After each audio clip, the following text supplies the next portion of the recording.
welcome back to PesterQuest, which I promise will be the last PesterQuest video we'll be doing for a while. We'll do some other games, I promise. Now, you'll recall last week's video was a few days late, and part of that reason was that we didn't record the video until Saturday, and after that, we decided we're never going to wait until Saturday to record a video, ever again. Well, it is currently Saturday night, so you can see how well that went.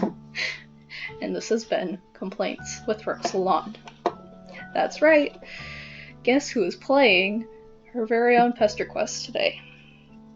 At least that's the plan.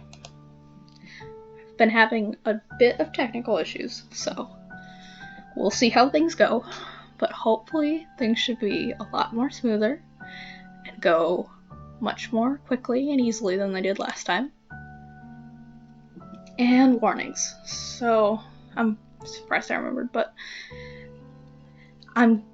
if there aren't warnings here that I know that I'm going to guess are probably going to be there, I'll probably bring it up now, and again, we might put some stuff in editing. We'll see. Editing is a wonderful, marvelous tool. Alcoholism, underage drinking, neglectful parenting. Yeah, that sounds about right. But,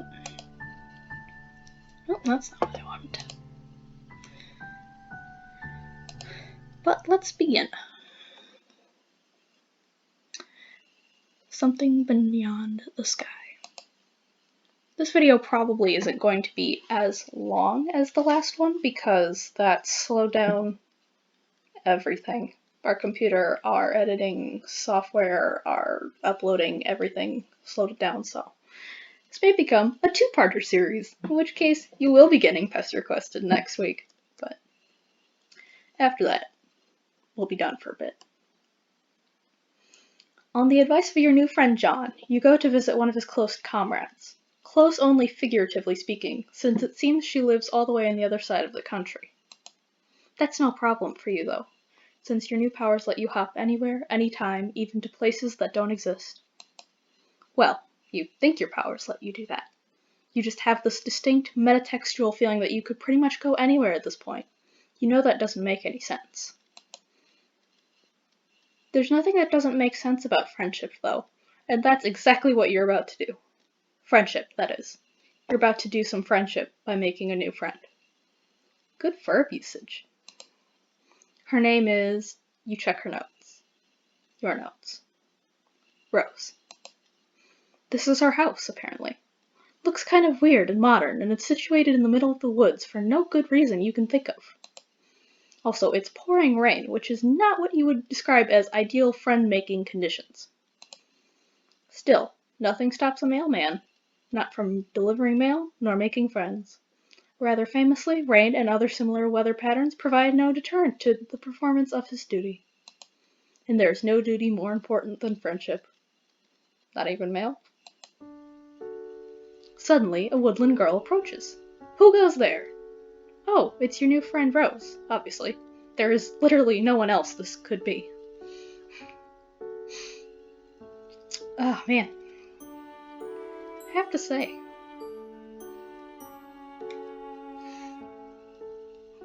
I knew what to expect, and yet here I am, just stunned.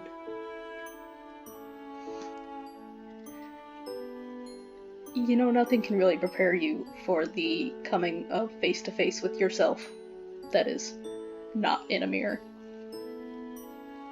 to put it mildly. You introduce yourself. You're the cool mailman who John told her to expect a visit from soon.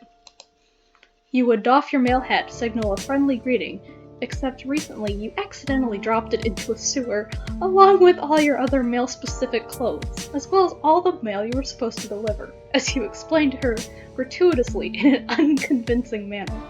Yeah, we'll see how well I believe that. It's not a great start with it, but you've done much worse. Oh, no kidding. You are not a mailman.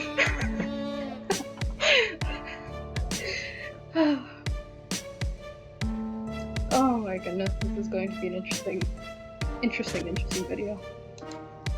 Yikes, you are busted almost immediately. You briefly consider whether you should double down on the lie and try to say something mailman-like, or whether the right call is to come clean since she's clearly too smart for this amateur bullshit. Clearly. But of course. But it's taking a few seconds too long for you to decide, which looks guilty as hell. That's it, the jig is up. You slouch in defeat. You ask her if she would please consider not telling John. Your heart couldn't take it if you found out your entire friendship was based on a lie. Actually, multiple lies. Several lies, in fact. You want me to keep a secret from one of my best friends to protect the feelings of a random buffoon who I've never met and arbitrarily showed up to my house in the remote wilderness like a creep.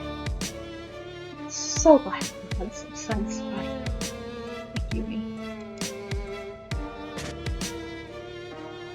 Wait. I may not be a gamer, but I remember some things. Yes. Yes, that's what you want. It's an interesting proposition, if for no other reason than its audacity. And quite the audacity it has. I admire your resolve in the face of humiliation. This doesn't mean we're friends, though. Oof. What? Well, that's fine. You're hopeful. Your mind is fuzzy, but you think you remember this. You're good at this. You are excellent at making people like you through underhanded means. Sentence did not click in my mind for a second. You can't wait to take advantage of this 13-year-old girl's goodwill. Buddy. Work on your phrasing. Okay, well, not like that. Let's not be fucking weird. In fact, let that be the last creepy joke you have for comical purpose. S-grade jokes only. Let's all get our brains out of the gutter. Please. Let's. Rose raises a thin brow. There's something unsettling about her deep violet eyes. You're pretty sure most humans don't have eyes like that, but what the fuck do you know? You're a stranger around these parts. Wait, aren't you a human too? Whatever, it's not a big deal. Not when there are friends to be made. Or something. Do you want to come inside? Unless I'm interrupting your internal monologue, of course. Far be it from me to ever cut short of any sort of navel-gazing sidebar. It's just ever so slightly wet out here. You would absolutely love that, if it's not too much trouble, of course. You wouldn't want to put Rose out. You're lying, though. You are 100% fine with being absolutely infuriatingly obnoxious if it means making a friend. Oh, this is going to be fun. Rose purses her lips, considering. Your predilections towards mailman mimicry weren't all that John told me about. Oh? He also said that you had certain powers. Powers of teleportation and time travel. I told him that he must be mistaken since it's a well-known and accepted fact that magic, although a popular and highly engaging subject of fiction, is fake as hell. There we go, we're on to the last chapter's title. Oh, your zappy powers? No, those are totally real and not fake. Real in a different way than you being a mailman's real, since that is actually made up. Is that so? Prove it. You shrug. Easy enough. You hold out a hand, and after a moment of hesitation, Rose puts her fingers in yours. Her nails are long and sharp and painted a glossy black. She closes her eyes, and her umbrella droops. Should I picture my room or something similar? I'm not quite sure how this is supposed to work.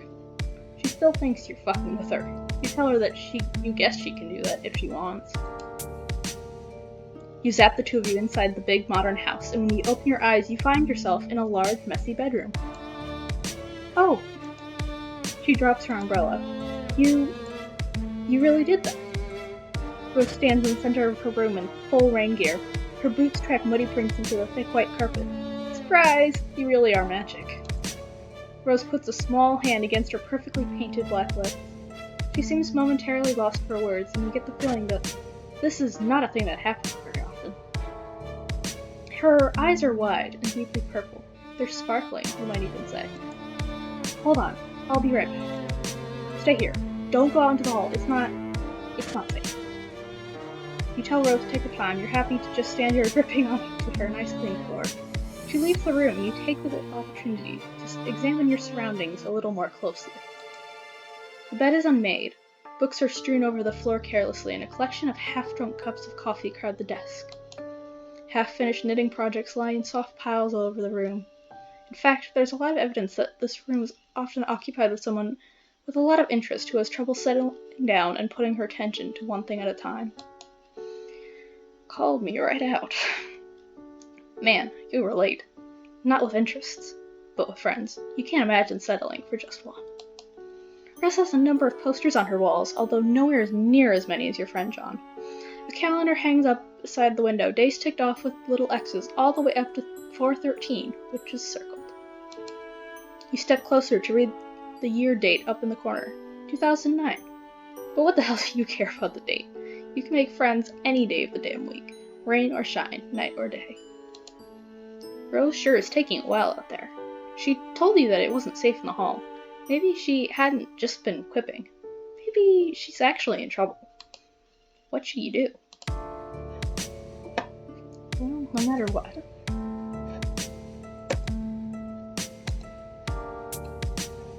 Oh, this is a tough one. Stay put. Your patience pays off almost at once. Rose is back and looking significantly more put together. Also, she's brought you a towel. Here.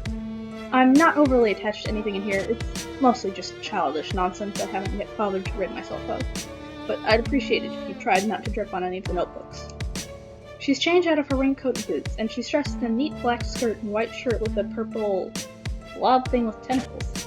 What is it with these kids and their blob shirts? Now that's dealt with, please sit down. She crosses her legs. You suddenly feel like you're at a job interview, friend interview. You wish you were a little less damp. Actually, let's switch places. You're still pretty wet. You don't want to get her bed frame messed up. Don't worry about it. That's what washing machines are for. Now, let's talk about magic. Which up until now, I have always taken for granted as being something confined to storybooks. Rose takes a wistful look over toward her bedroom window, right over and blurred raindrops. You get the feeling that she's doing it for effect. Maybe that's why she wanted you to switch places with her. Maybe. Maybe not. And then comes you. And not a mailman with a penchant for showing up and attempting to make friends with unwitting children. Somebody said it. Well, there. She's got you there. But honestly, she might be a child. But she really doesn't seem to be unwitting. On the contrary, she's really quite witty. Yeah, please do correct that. Perfect grammar in the sentence. I'm glad you noticed. She folds her hands and clears her throat. You think that if she had any notes, she would be shuffling them. And so, the question remains, are you a good witch or a bad witch? Or are you a wizard? We've already established that you are not a public servant. Is there a difference between a witch and a wizard? Of course there is, but exactly how specific of a difference can vary. According to some works of fiction, a wizard is just a witch's male counterpart. But in certain mythologies, for instance, Arthurian legend, the difference appears to be class-based. Wizards reside at court and are classically trained, while witches are self-taught and run wild through the forest. I won't deny that those differences tend to be often...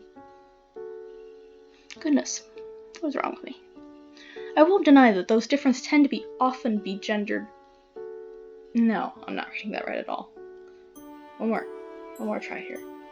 I won't deny that those differences tend to often be gendered as well. There we go. You ask her which one she is, a witch or a wizard. Me? Rose shifts, uncrossing and recrossing her legs. You shrug and say she seems to know a lot about them. I know a thing or two. But can I tell you a secret? Oh my god, Rose. She has no idea how much you would love to hear her secret. I find them, wizards I mean, utterly reprehensible. They disgust me. Everything from their foppish robes to their grizzled beard. It's my mother who is the wizard. There's our shudder. There it is. It's my mother who is the wizard enthusiast in this house. Although, she glances from side to side, theatrically. Most of the things Rose does seem to be at least a little bit theatrical. Did I even say that whole sentence? I hope so. She kneels on the carpet beside the clutter of books. I don't show these to many people. Actually, I haven't shown them to anyone. Not even John? John seemed to be a pretty cool guy. Definitely a guy worth sharing a few secret notebooks with. Rose laughs. No, I haven't shown them to John. And I've only shown Strider to punish him. Which Strider? That's it, of course. Oh, I'm losing words now. A rhetorical question. That's what I'm looking for. You nod, pretending that you know who this Strider person is. You are a totally normal dude with an absolutely ungodly number of friends. A shadow moves through the center of you, a trembling moment of deja vu. You do have a lot of friends, don't you? That feels true. The only people you know here are John and now Rose. Weird. You tried to put it to from your mind. No. I read it correctly. Here's a grammatical error. You try to put it from your mind and listen to Rose again. She's still talking about this mysterious Strider, flipping through one of the journals too quickly for you to see anything specific, only that it is full from cover to cover. As if my modest writings are the sole source of homoerotic tension in his life when his brother is the one who insists on filling their home with a sort of dick butt for ironic purposes.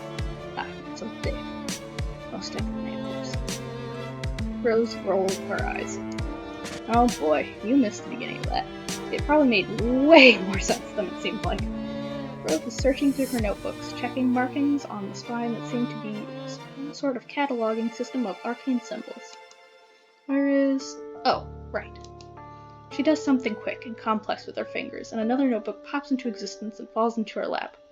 You gape. She really is a wizard. What? It's just a Silodex. A child could use one. Here.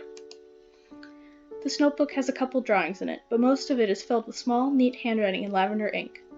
Is Rose writing a book? No, don't be silly. I'm writing 4 books at least.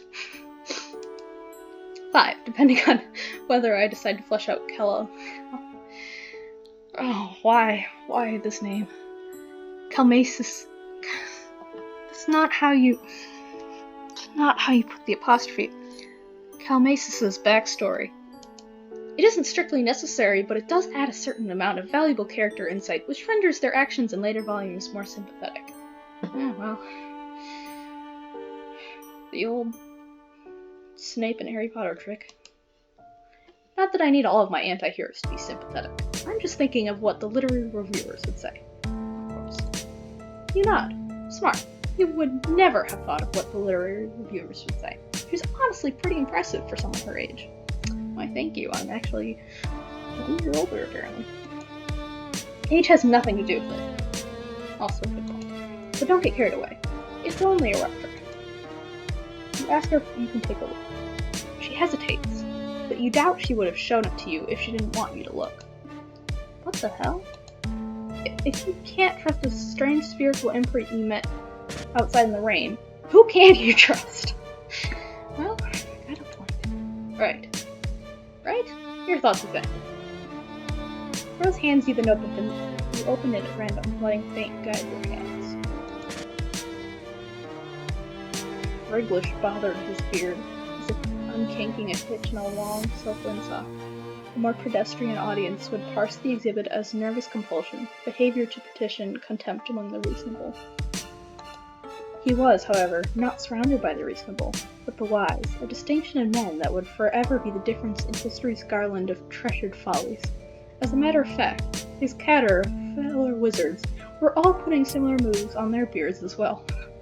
So, not exactly a standout. It's not a word, Rose. The practice would evince thoughtfulness, sagacity, even. Oh, this might be unforgiving. Brutal. Sagacity, even, if they didn't do it all the time. Standing in line at the bank, shooing squirrels from bird feeders. Few occasions were safe. Zazarpan inspected the clue, a single piece of evidence cradled in his courageous old man palms. It was human bone, not striking in the tale it told alone, so much as that it told the thousands like it festooning the marshy soil of the mass grave. Oh, got my attention now. The grisly expanse bore the texture of a decadent dessert, like one of Smarnie's formidable custard trifles swallowed out on wheels for the holidays to the dismay of a small nation. I thought Carcat was the one with the metaphors. You're certain of this? Asked Friglish. Despite what he was doing with his beard, he was, in fact, immersed in meaningful contemplation. I'm afraid I'm becoming more so with each terrible tick groused by that gaudy timepiece slung around your neck. In case it wasn't clear, Friglish wore a clock Zazarpan didn't care for. It was magic. The massacre of Sears Nelf was not as written. Wow, this is pretty dense, but smart. You stroke your own imaginary beard and pretend to ponder the deeper meaning. Yes, intriguing. Zazarpan and Friglish. Clearly there was some history there. Yes, clearly. But what the two of them shared went beyond simple romance. That's why it has gone so spectacularly sour. Oh, now I see why Dave wasn't thrilled. Rose becomes increasingly more animated as she tells you about her gay wizard OCs, like she is far more interested in them than she is herself. Okay, you can stop calling me out. They share an intellectual bond, a mutual dedication to knowledge and the preservation of such. The goal of the learned is to amass their wisdom and keep it in general dissemination into the main populace of wizards. They feed it to their apprentices in drips and drabs. Of course, this will eventually lead to ruin. Of course, you look further in the book, sweeping to the part where it leads to ruin. Ruin sounds interesting. Zazarpan knew he would see his wayward apprentice again, knew it like he knew the tide would turn and the sun would blaze to its zenith as each inexorable day passed. Now they stood diametrically opposed, across an overgrown chessboard. His apprentice's eyes were hidden behind dark glasses, but Zazarpan knew that if he couldn't see them, that's what it says, they would be riddled with the madness of the void. Tallulah. Dear Lord, these names. Calmassus wasn't here for justice or for revenge. They were here exclusively because Zazarpan had something they wanted. Something they were owed. You flip through the notebook, checking out the drawings. There are lots of wizards, each more bearded and venerable than the last. One of the pictures, the most recent maybe, since it's on the very last page of the journal, is of two young wizards. Twins, maybe. They have gray hair and are wearing slick green suits, and are standing back to back with their arms entwined, staring into the middle distance. It's very anime. You compliment Rose on her artistic prowess. Yes, thank you. They're alright. Urge to whip something right now. I'm a much better writer than I am an artist. That I agree with. On my own behalf. You tell her you think she's really good. Way better than you. You're absolutely positive she's going to be famous one day. I appreciate the encouragement, even though I know you're just trying to flatter me due to your strange thirst for affirmative experiences. John told me all about that. Damn. Busted. But you really do think she's talented. It's fine. It's not as if my social calendar is overfull out here in the middle of the woods. Don't tell anyone I said that I don't have many friends. And don't tell them I've been drawing. He'd be insufferable. He? Never mind. You assure Rose that her secrets are safe and hand back her journal. You are really excited about your new friend, if you might be so bold, and her wizard stories. Although, wait. Hadn't she said that she hated wizards? What peered is? What's your point? Well, you're no expert on wizards or on Rose, but it seems like she actually does seem to like them, because she has several notebooks full of wizard fiction. You aren't trying to get, real here. But maybe it's possible her mom isn't the only one in the family who likes wizards? I'm trying so hard not to psychoanalyze myself. Rose pulls her books out of your hands. That and the rest of the books vanish into thin air. Oh right, that must have been the... what did she call it? Silodex? She doesn't look angry exactly, but the lines around her mouth and eyes that have softened as she talked about her book have hardened back up. Her eyes glitter menacingly. Oh, is that right, Freud? Well, why don't you diagnose me? Oh my. Oh, hey, wow, you weren't trying to be condescending or whatever. Clearly. Were you aware that it is a common psychological phenomenon for an individual to react to trauma by creating fictional representations of that which has caused them bodily harm or emotional dismay? Ooh, we're really getting into it now. I said I wanted to stop halfway through so I didn't have as much big as a file. But I don't want to stop. Oh well. I almost have another 40-minute video that's longer than a wizard's beard. To suggest that the portrayal of those fictional renderings somehow condones them or supports them is absolutely absurd. So what she's saying is that she draws wizards in code. Calling me out again. Rose rises regally to her feet. The lightning turns her into an ethereal silhouette. What I'm saying is that I don't need to justify my fictional predilections to you, or to anyone else. No, she's totally right. You're sorry that you suggested she might like wizards. It was horribly presumptuous.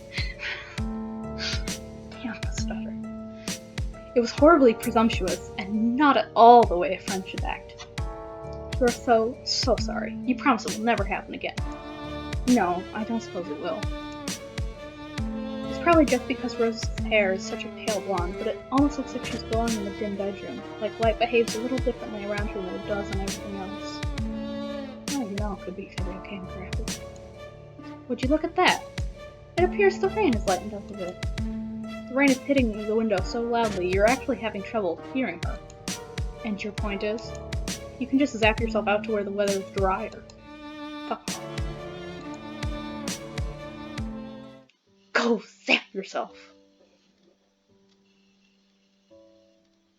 I may, perchance, have messed up.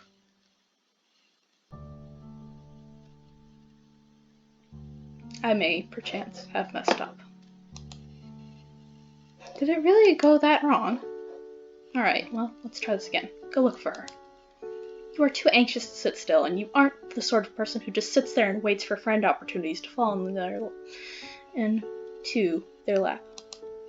Better to run headlong into danger, or as much danger as a minimalist upper-middle-class house in the middle of the woods can offer. Rosa told you that it isn't safe. Yeah, well, you'd be surprised. You creep out into the hallway, where a bunch of things happen more or less simultaneously. A deluge of quick-time events that you had no idea were coming. Lightning flashes in a perfect, jagged line across the tall window at the end of the hall, followed immediately by a crash of thunder so loud you think the house might be falling down. Abruptly, all the lights go out. Mysterious. Oh no! Another flash of lightning, and for a vertiginous moment you see a long, thin figure superimposed against the window. You freak the fuck out, jumping about a foot in the air and yowling like a cat. A small hand lands on your shoulder and you jump again. Calm down. It's just me. Who speaks in a normal tone of voice, and it's jarring. The house is echoey and cavernous, and there's just something about a dark house on a stormy evening that makes you want to whisper. Instinct / human nature / many horror movies that you may have watched. I told you to stay put for a reason. It's too early for my mother to be sauced enough not to notice random strangers in her house, and I don't want to go through the tedious process of explaining who you are. You have a perfectly understandable reason for why you left, and that reason is that you are lonely. Give me a break. Rose snorts. Cold. You mean you were cold. Well, you are soaking wet. Follow me. She grabs you by the wrist and tows you down the hall. You wonder if you should warn her about the strange, wraith-like creature you saw by the window, but you don't want to freak her out. Although her mom might be a risk, too. Oh, funny story. Whatever, mom's tough, she'll be fine. This probably isn't the first time she's gone toe-to-toe with a weird Slenderman.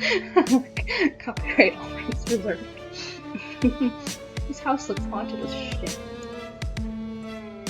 Rose brings you to a dark laundry room and motions you to take off your hoodie, but you do, gladly, because it is soaking wet. That's interesting. The design on the front. Does it mean anything? Oh, yeah, it is kinda cool. The blue line that zigzags on one end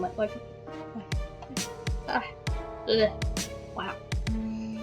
Her stutter is really lighting me up today. Like lightning. Looking at it makes you feel unsettled. You realize Rose is still waiting for a response, so you just hand her the hoodie and tell her no. You're pretty sure it's just an abstract sign. Then you stand there while she tosses the sweatshirt in the dryer, feeling the alarming currents of memory in your bloodstream. You're sure there must be something you forgot to do. You continue to feel weird as Rose hits the dryer button and nothing happens. I was quite wondering why I'm exactly going to do that in power outage. Fuck. She hits the button a few more times, as if that will make a difference when the power is out. She presses her thumb and forefinger to the bridge of her nose. Well, you aren't going to fit into anything of mine. She leads you down more long, dark hallways. Man, this house is unreasonably huge. You ask girls if a lot of people live here. No, it's just me, my mother, and a horde of liquids not soluble in water. That's one way to put it. Here, try not to drip on the carpet. You aren't sure how you're supposed to manage that, but okay. This room is large and dark, and when Rose parts the curtains, a flash of lightning illuminates a four-poster bed, a long counter, and a shelf covered head to foot in bottles. Rose vanishes through another door, leaving you to peruse. This is all liquor. Shit, this is a lot of booze. Here, I'm not sure what you would want to wear, but this should work until the power comes back on and we can dry your clothes. Rose hands you a long silk robe.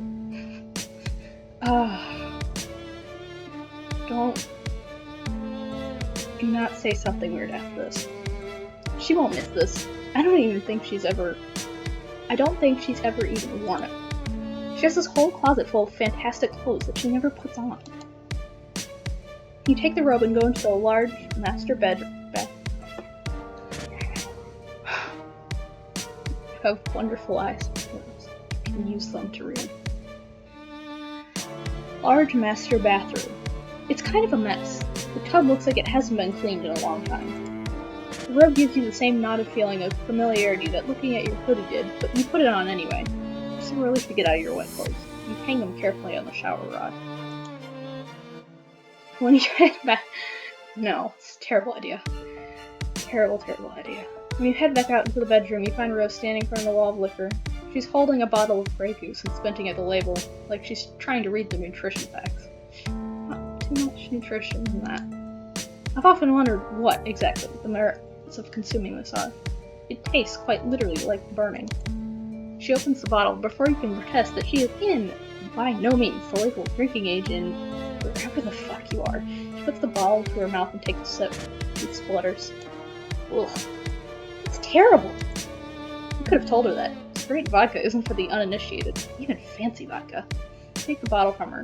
She hesitates for a moment, then lets it go. You set it back on the shelf. It really is, quite an impressive liquor cabinet. Liquor wall. Liquor room. Her mom must really have a refined palate. Don't strain yourself. You can say it. What's the point of mincing words? He's a fucking alcoholic. Wow, this is intense. You're not sure if you're prepared for something this heavy. You were kind of counting on some silly shenanigans, maybe a couple of funny jokes. You aren't cut out for this. Welcome to life.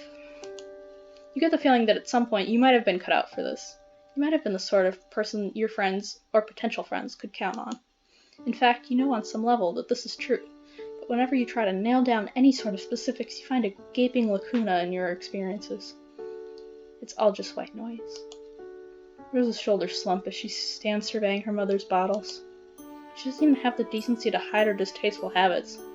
Who needs an entire wall of liquor bottles? She doesn't have people over, she doesn't have any friends. This is all just for me. It's more of her passive-aggressive act as a femme fatale 1950s housewife with a death wish. It's just like the wizards. Wizards? Don't worry about it. You know how long it's been since I've had a home-cooked meal?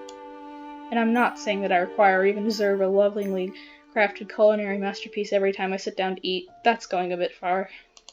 I know John complains about being plagued by fatherly concern every chance he gets. He's overwhelmed by pastries whenever he ventures from his room. I'm glad my mother doesn't poke her considerable nose into my private affairs. But I'm sick of eating oatmeal. Rose. I told you, don't worry about it. But you will worry about it. You worry about all your friends. All 2 of them. Rose smiles with half of her mouth. It seems to be about all she can manage. Lightning crashes. She looks so small and sad against this wall of bottles. You know how to fix this. Thunder rolls and you clench your fist. A friendship clench. You don't know who you are. You don't know why you're here, but you do know that surely you have these powers for a reason. And what better reason than helping a poor young girl with her troubled home life? Rolling up your floppy sleeves, you get to work. What are you doing? You start with the dark liquors first. In your experiences, those cause worse hangovers and are more likely to contribute to absence of hot motherly meals and the overconsumption of oatmeal. You grab 2 bottles of rum and 1 bottle of bourbon, which you tuck in one armpit. Then you zap out of the house and into a clearing in the nearby woods. A couple of hours ago, before it started raining, you drop the bottles and go back for more. Are you just stealing all my mother's liquor? Is this your solution to her alcoholism? Don't worry, Rose can thank you later.